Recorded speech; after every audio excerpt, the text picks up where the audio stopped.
Hey guys, so this is a vlogish, more on the formal site update of my digital artifact, and I'll be covering my activity and my progress with the DA itself, my response to the feedback I got from the pitch, and the changes I've undergone as a result.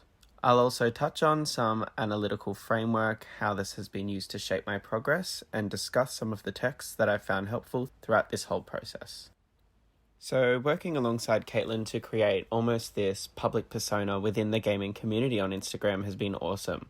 We've been attempting to present our analytical framework of archaeologies of games by discussing formalist, post-structuralist, Beta and Ludus spectrums, playstyle elements, and applying that to something we were both interested in, being art styles and aesthetics, but also trying to foster that to a public audience.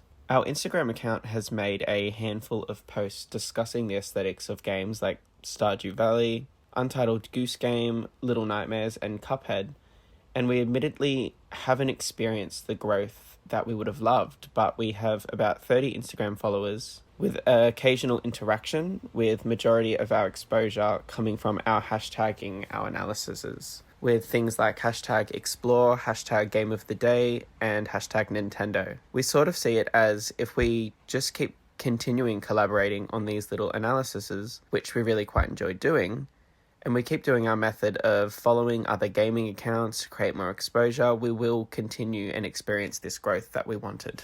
In terms of our response to the feedback we got from the pitch, we really tried to take on these suggestions that our fellow students gave us because we really wanted to improve our project. A concern that a student raised was how we would get feedback beyond just likes.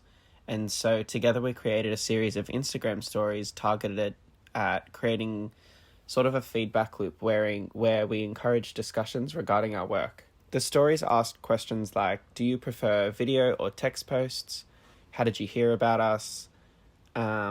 Would a podcast discussing aesthetics be appealing to you? That type of thing. During pitch feedback, we also got heaps of suggested academic readings, which was super helpful for our research too, and that's something I found I really love about these peer feedback processes. We're all helping each other learn and grow.